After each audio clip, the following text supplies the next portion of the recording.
John Carver had spent most of his life with the wide sky as his ceiling, the dirt beneath his boots, and the stubborn will of a man who had built his living one fence post, one herd, one broken bone at a time, but nothing in all those years had prepared him for the evening when his wandering calf led him past the familiar boundaries of his ranch and into a place where the very air seemed to change, thickening like a silent warning, a weight pressing down on his chest with every cautious step.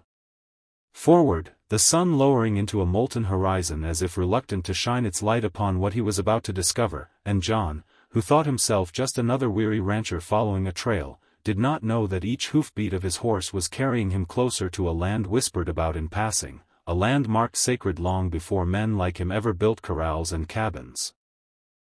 He rode deeper into a valley walled by cliffs that seemed to bleed red in the fading light, cliffs etched with markings he had never seen before, swirls and symbols carved by hands long gone, yet somehow still alive in the stone, and as the shadows lengthened, he felt the silence grow unnatural, not the quiet of empty plains, but the heavy hush of a place that listened, judged, remembered. Still, he pressed on, stubborn in that way ranchers often are, muttering beneath his breath about finding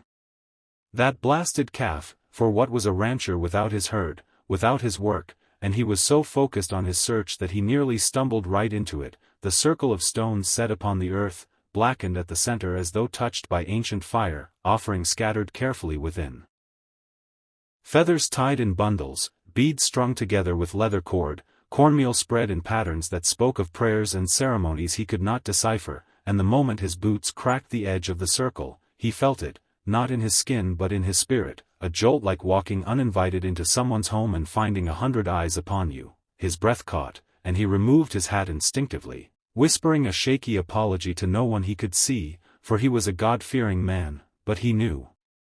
enough to sense this place belonged to powers older and deeper than his church's hymns, and as he stood there, torn between backing away and pressing on, a voice came from behind him, steady and sharp as flint striking stone, a voice that carried no fear yet no malice, simply authority.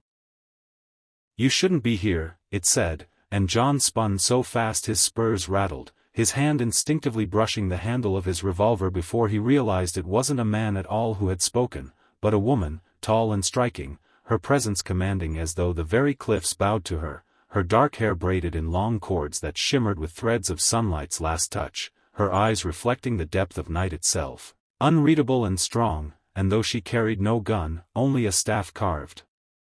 with symbols that matched those in the stones, John felt more disarmed before her than he ever had against a rival rancher with a rifle leveled at his chest. His voice stumbled, his words breaking like a dry twig underfoot. I didn't mean to trespass, ma'am, my calf, it strayed off, I was only—" But she cut him off with a look that silenced excuses before they could take shape, her tone low, firm, but not cruel. "This is sacred land, rancher, not for your cattle, not for your boots, not for men who think the world is theirs to fence and brand. The spirits here do not welcome strangers, and they do not forgive easily," and John, who had faced droughts that killed half his herd and winters that froze men solid, felt a fear he could not measure, not the fear of death, but of judgment by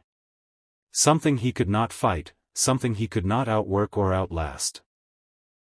Lowering his hat, he spoke softer now. "If I'd known, I swear, I'd have turned back," and she studied him with a silence that stretched long, the fire circle crackling without flame, the wind sighing through the canyon as though the land itself awaited her judgment, and finally she said, "Few who cross here leave unharmed, but perhaps it is not my choice alone, perhaps fate brought you here, rancher, and perhaps fate brought me," and John, still clutching his hat, still standing on the edge of the circle, realized in that instant that his life, once measured in cattle counts and the weight of silver dollars, had crossed into something he did not yet understand, but which already felt irreversible, as though with one wrong turn, chasing one stubborn calf, he had stepped not just into sacred land, but into the first chapter of a story written long before his birth, a story where the land itself and the woman before him would decide whether he left as the man he had been, or someone altogether changed.